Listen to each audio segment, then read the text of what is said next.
अस्सलातु वस्सलामु अलैका या रसूल अल्लाह व अला आलिका व अस्हाबिका या हबीब अल्लाह। अस्सलातु वस्सलामु अलैका या नबी अल्लाह व अला आलिका व अस्हाबिका या नूर अल्लाह। मीठे मीठे इस्लामी भाइयों, दुरूद पाक पढ़ने के बेशुमार फज़ाइल व बरक़ात हैं। हज़रत अबू हुरैरा रज़ियल्लाहु तआला अन्हु से मरवी है, रसूलुल्लाह सल्लल्लाहु तआला अलैहि वसल्लम ने फरमाया, जुमेरात के रोज अल्लाह अज़्ज़ व जल अपने फरिश्ते भेजता है जिनके पास चांदी के कागज और सोने के कलम होते हैं।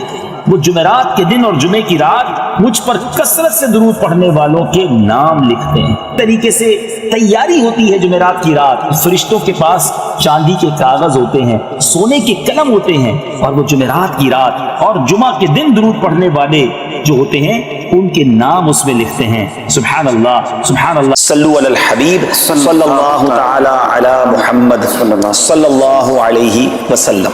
रमज़ान मुबारक की जब पहली रात आती है, अल्लाह पाक इस उम्मत की तरफ नजर रहमत फरमाता है, और जिस पर अल्लाह नजर रहमत फरमाए उसे कभी अजाब ना देगा। इससे पता क्या पता चल रहा है? दो तीन बातें आ गई हैं कि पहली रात बड़ी इंपॉर्टेंट है। पहली रात आने वाली है ना, first night of Ramzan is very important. आपने सुना उस रात हमें ये 2 रकतें पढ़नी है। फिर फरमाया इस रात अल्लाह जिस पर नजर रहमत फरमाएगा उस पर कभी अजाब नहीं होगा। और फिर क्या फरमाया कि पहली रात आसमानों के दरवाजे खोल दिए जाते हैं। सुभान अल्लाह। तो ये खास रात है। फरमाया इस मुबारक महीने में बख्शिश के परवाने बांटे जाएंगे। कौन सा वक्त बड़ा सेंसिटिव है? जो इफ्तार का वक्त है ना, ये बड़ा सेंसिटिव है, बड़ा हसास, बड़ा खूबसूरत वक्त है। हदीस पाक में आता है जिसका मजमून है हर रोज इफ्तार के वक्त 10 लाख गुनाहगारों की बख्शिश की जाएगी। और इस मुबारक महीने में जितने जुमे होंगे, फरमाया तब तो वारे न्यारे हो जाएंगे जुमेरात की मगरिब से लेकर गुरूब आफ्ताब से जुमे के गुरूब आफ्ताब तक। ये जो 24 आवर्स हैं, ये जो दिन रात है, फरमाया हर घड़ी में 10 लाख गुनाहगार जहन्नम से आजाद कर दिए जाते हैं। और वो भी कौन से? जिन पर जहन्नम वाजिब हो चुकी थी, गुनाहों की वजह से जिन पर जहन्नम वाजिब हो गई, वो गुनाहगार बख्शे जाएंगे। अल्लाह अकबर। अब सोचो ये रमज़ान कैसा महीना है, इसकी कितनी खुशी होनी चाहिए, कितनी प्रिपरेशन होनी चाहिए। इफ्तार का वक्त तो इतना नाजुक वक्त है कि 10 लाख बख्शे जा रहे हैं। हम इफ्तार में किस काम में लगे रहते हैं भाई? समोसे आगे के नहीं आए, पकोड़े आगे के नहीं आए, शरबत कहाँ है, दही बल्ले कहाँ है, फला चीज़ कहाँ है, घर में एक अफरा तफरी मची हुई होती है। प्लीज ट्राई टू अंडरस्टैंड, ये इफ्तार का वक्त मांगने का वक्त है, गिड़गिड़ाने का वक्त है, आंसू बहाने का वक्त है कि मौला आज 10 लाख बख्शे जा रहे हैं, उन बख्शे जाने वालों में मेरा भी नाम लिख दे। काश सारे अपने घर वालों को भी कह दिया करो कि छोड़ दे किचन के काम, हम बैठ जाए, जो हो गया तैयार ठीक है। क्या ही अच्छा हो कि बाप भी बैठा हो, माँ भी बैठी हो, बच्चे भी बैठे हों और हाथ उठे हुए हों, अल्लाह की बारगाह में इल्तिजाएं हों, अल्लाह हमारा घराना तेरे दरबार में हाजिर है, अल्लाह इफ्तार का वक्त है, 10 लाख बख्शे जाएंगे। इस बख्शे जाने वालों में हमारी फैमिली का, हमारे घर बार का नाम लिख दे। ऐ मेरे इस्लामी भाइयों, कुछ ऐसा इंतजाम घर में करें कि 10, 15, 20 मिनट पहले आप सारे कामों से फारिग हो जाएं, अब दुआओं में गुजारें। इफ्तार से पहले भी दुआ करें, मगर जो खास मकबूलियत की घड़ियां हैं वो ऐन इफ्तार के बाद हैं। इफ्तार में लग जाते हैं हम, कोई खजूर खा ली, पानी पी लिया, दोबारा हाथ उठाएं, दोबारा मांगे। ये वक्त है मांगने का, ये कबूलियत की घड़ियां हैं। अल्लाह करे कि हम इन लम्हात को प्रॉपर अंदाज में, सही अंदाज में गुजारने में कामयाब हो जाएं। रमज़ान मुबारक की पहली रात एक बड़े कमाल का वजीफा आज इंशाअल्लाह पेश करूंगा। पहली रात में ये काम करना है। इमाम मोहम्मद बिन मोहम्मद गज़ाली अलैहिर्रहमतुल्लाहि वाली लिखते हैं कि जो बंदा रमज़ान मुबारक की पहली रात 2 रकात पढ़े, हर रकात में सूरह फातिहा के बाद 1 मरतबा सूरह फतह पढ़े, ये पूरी सूरह, और सलाम फेरने के बाद 10 बार सूरह क़द्र पढ़े, फिर रसूल ज़ीशान मक्की मदनी सुल्तान सल्लल्लाहु अलैहि वसल्लम पर 10 मरतबा दुरूद पाक भेजे, तो उसे मरने से पहले 2 में से 1 फजीलत नसीब हो जाएगी। और ये जो 2 इनाम है ना, जिन दोनों में से कोई एक मिलेगी, ये दोनों ही बड़े कमाए हैं। या तो उस बंदे को ख्वाब में अल्लाह ताला का दीदार नसीब हो जाए, फरमाया दूसरी क्या है, या फिर दूसरी फजीलत उसको ये मिलेगी कि वो शब कदर को हासिल कर जाएगा। दोनों ही समझ ले कमाल की फजीलतें हैं। सुभान अल्लाह। माह रमज़ान तो क्या आता है, बेड़ा पार हो जाता है, गुनाहगारों की बन आती है, اللہ اس رمضان کی برکتیں ہم سب کو نصیب فرمائے. درود پاک کی کیا بات ہے، نیت کر لیں انشاءاللہ کثرت کے ساتھ درود پاک پڑھیں گے. اللہ اکبر. بلاوا رب کی طرف سے ہے. تو اعلیٰ حضرت نے گویا قصیدہ معراج میں کہا کہ فرمایا یہی سما تھا کہ پے کے رحمت خبر یہ لایا کہ چلیے حضرت. ذرا سمجھیے گا بات کو.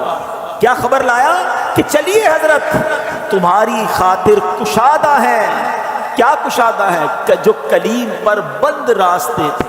نبی پاک کو حتیم میں لایا گیا. وہاں نبی پاک کے سینہ اقدس کو چیرا گیا اور اس میں نور کی برسات کی گئی، حکمتیں داخل کی گئی. پھر سینہ اقدس کو بند کر دیا گیا. آج لوگ کہتے ہیں سائنس نے بڑی ترقی کر لی ہے، اوپن ہارٹ سرجری ہوتی ہے. سنو 1450 سال پہلے ایک بار نہیں، نبی پاک کی 4 بار اوپن ہارٹ سرجری ہوئی. مگر یہ کیسی سرجری تھی؟ نہ کوئی تکلیف ہے. آقا دیکھ رہے ہیں کہ دل کو باہر نکالا گیا ہے اور نبی پاک کے سامنے نور ڈالا جا رہا ہے. اللہ اکبر. یہ بھی نبی پاک کا معجزہ ہے. اور پھر وہ سفر شروع ہوتا ہے. اب نبی پاک مکہ پاک سے بیت المقدس جاتے ہیں. سبحان اللہ. بیت المقدس کا سفر یہ براق پر کیا جاتا ہے. نبی پاک علیہ الصلوۃ والسلام اب پہنچتے ہیں اس جگہ پر جسے ہم بیت المقدس کہتے ہیں. بیت المقدس ویسے بھی دیکھنے کی بڑی تمنا ہے، لیکن جب سے یہ پڑھا ہے اور جب پڑھتے ہیں ایک دل میں عجب تمنا جاگ اٹھتی ہے. ذرا سوچو تو صحیح کہ کائنات میں ایسی نماز نہ اس سے پہلے ہوئی نہ اس کے بعد ہوگی. جب اس کائنات کے سب سے بہترین افراد یعنی انبیاء اکرام کم و بیش 1,24,000 آل ٹوگیدر ونس ٹائم ایک ہی وقت میں وہ بیت المقدس میں موجود ہیں. صفے تیار ہیں، مؤذن فرشتے ہیں، اقامت دینے والے جبریل امین ہیں. اور اب جبریل امین نے عرض کیا حضور اب آپ امامت فرمائیے. امام الانبیاء میرے آقا امامت فرما رہے ہیں. سبحان اللہ. سیدی اعلیٰ حضرت امام اہل سنت بڑی پیاری بات لکھتے ہیں. فرماتے کہ وجہ کیا تھی؟ معراج کی رات کی جماعت کیوں جو ہے وہ سجائی گئی؟ یہ بلایا کیوں گیا سب کو؟ سبحان اللہ. رہتی دنیا کو یہ بتانا تھا. اعلیٰ حضرت کہتے ہیں نماز اقصیٰ میں تھا یہی سر. سر کہتے راز کو، عیاں کہتے ظاہر ہونا. فرماتے نماز اقصیٰ میں تھا یہی سر، یہی راز تھا کہ عیاں ہو مانائے اول آخر. پتہ چل جائے دنیا کو کون اول ہے کون آخر ہے دست بستہ پیچھے حاضر. سارے ہاتھ باندھے کھڑے ہیں. کون؟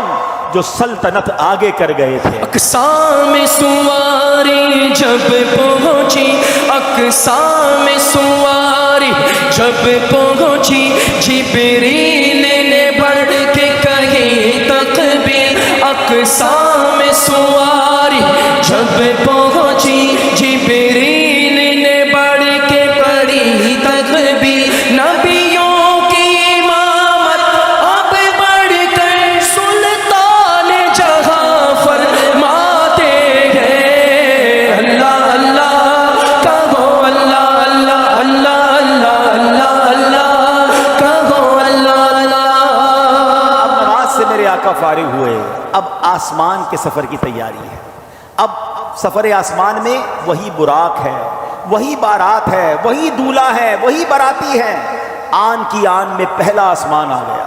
اور اللہ کے حبیب کا یہ سفر کتنا فاسٹ ہوا.